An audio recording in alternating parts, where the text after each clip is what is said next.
Morning walk করে চলে এসে চা খেলাম, দুবার চা হয়ে গেল ওরা আর আমার। আমরা ও 3বার খেয়েছি, আমি 2বার খেয়েছি। আমরা এখন পুরো বাড়িতে একা, আমি ও আর রুনু।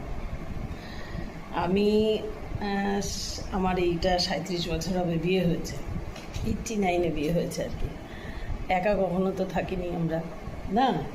প্রথমে যা ভাসুর শাশুড়ি বাড়িতে ভাড়াটে ছিল, তারপর শাশুড়ি মা চলে যাওয়ার পরে ভাসুররা অন্য জায়গায় বাড়ি করে চলে যাওয়ার পরেও আমরা সব সময় কিন্তু গ্যাঞ্জাম হইহট্টগোলের মধ্যেই থেকেছি।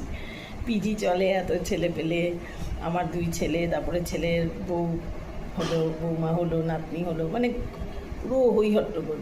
আর বাপের বাড়িতেও বিষ্ণুপুর একদম বাজারের ওপরে ছিল বাড়ি, প্যান্ডেলের বিজনেস, কাকুর সারাক্ষণ বাড়িতে লোকজন আসা যাওয়া, বাজারের মধ্যে গাঁ গাঁ করে মাইক বাজা, এই সমস্ত কিছুর মধ্যে বড় হয়েছি গ্যাঞ্জামে। আবার এখানে এসেও ঠিক সেই হইহট্টগোলেই ছিল, কিন্তু এত দিনে আমরা এখন পুরো ফাঁকা, মানে এত নীরবতা, এটা ঠিক ভালো লাগছে না আমার। কারণ আমরা একটু হইহট্টগোলের মধ্যে থেকে অভ্যস্ত, তো অনেকে আছে যে একা থাকতে, চুপচাপ থাকতে ভালোবাসে, আমরা সেটা বাসি না।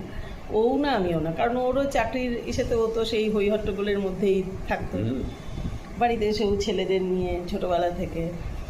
এখন তাহলে কি আখেরে কিন্তু একাকী জীবন, হ্যাঁ, ছেলে পেলে যাই হোক এগুলো সবই একটা টাইম পাস। মানুষের জীবনটা এরকমই লিখে রেখেছে যে হবে, বড় হবে, বাচ্চা হবে, বাচ্চাকে মানুষ, মানে এগুলো একটা হচ্ছে সময় কাটানোর এক একটা স্টেপ। সময়টা জীবনে কিভাবে কাটাবে সেগুলোর এক একটা ধাপ, আসলে কিছু না, কেউ কারোর না। আর এমনিতেও একসঙ্গে থাকলেই বা কি না থাকলে এগুলো কোনো দুঃখের কথা, শোকের কথা না, কিন্তু থাকলেই বা কে কী করে দেয় না। একসঙ্গে থাকা মানে একটু বেশ ভালো লাগা, এটা জমজমাট থাকে। হ্যাঁ, নাতনি গিয়ে প্রথমে অন্য স্কুলে ভর্তি হলো, বৌমা চাকরি পেয়ে গেল, তখন একটু প্রথমে কি কষ্ট নিতে পারছিলাম না, অভ্যাস হয়ে গেল। তারপরে ছোট ছেলে চাকরি নিয়ে গেল, আবার কিছুটা মন খারাপ, বড় ছেলে ফ্ল্যাটে চলে গেল, আবার একটু কিন্তু এগুলো সবই ধাতস্থ মানুষের জীবনে, এগুলো সয়ে যাবে। একা থাকতেও আমরাও শিখছি আর পেরিয়ে যাব না।